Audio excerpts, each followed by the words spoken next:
और एक यही कारण होता है कि इस कहानी की शुरुआत में ईवलिन और रिक जब मिस्र की प्राचीन जगहों पर चीज़ों को ढूंढ रहे थे जहां पर उन्हें स्कॉर्पियन किंग का ब्रेसलेट मिला था, तो ईवलिन को विजन्स आते हैं जिससे उसे सही रास्तों का पता चला, जिससे उसे खुफिया दरवाज़ा खोलने का तरीका पता चला और ये स्कॉर्पियन किंग के ब्रेसलेट तक पहुंच पाए। अब ये सब के सब उस ट्रेन तक पहुंच जाते हैं जिस ट्रेन से एलेक्स को यहाँ तक लाया गया था, पर अब इमोटेप और उसके सभी साथी एलेक्स को यहाँ से लेकर जा चुके हैं। पर जब ये अंदर जाते हैं तो ये देखते हैं कि वहाँ पर मिट्टी से एक जगह का मॉडल बना होता है। ये समझ जाते हैं कि ये एलेक्स ने बनाया। ये एक तरह का संकेत होता है कि एलेक्स और इमोटेप अब इस जगह पर जाने वाले हैं और ये भी उसी तरफ निकल पड़ते हैं।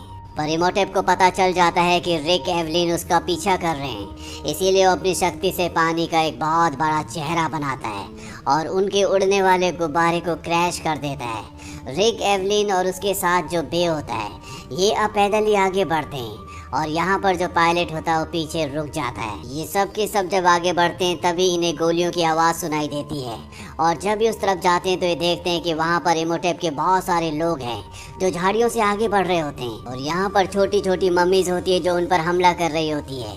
यहाँ पर एलेक्स भी होता है। छोटी मम्मीज बहुत सारे लोगों को यहाँ पर मार देती है और तभी इमोटेप के एक आदमी एलेक्स से कहता है कि अब ब्रेसलेट उतारने का वक्त हो गया है। वो उसे मारने वाला होता है कि तभी यहाँ पर रिक आ जाता है और वो अपने बेटे एलेक्स को उठाकर इस जगह से भाग जाता है। रिक एलेक्स को सुरक्षित जगह पर ले जाता है जहाँ पर वो अपनी मॉम से मिलता है। वो इन सबको बताता है कि हमें जल्दी से पिरामिड में जाना होगा ताकि मैं अपने हाथ से इस ब्रेसलेट को उतार दूं। अगर सुबह होने से पहले हम पिरामिड के अंदर नहीं गए तो मैं मारा जाऊंगा। ये ब्रेसलेट मुझे मार देगा। ये सुनने के बाद रिक अपने बेटे को गोद में उठाकर पिरामिड की तरफ भागता है क्योंकि सूरज निकल रहा होता है। सूरज की रोशनी उनके पीछे होती है, पर इससे पहले कि सूरज की रोशनी उन तक पहुंचती, रिक पिरामिड के अंदर कूद जाता है जिससे उसके बेटे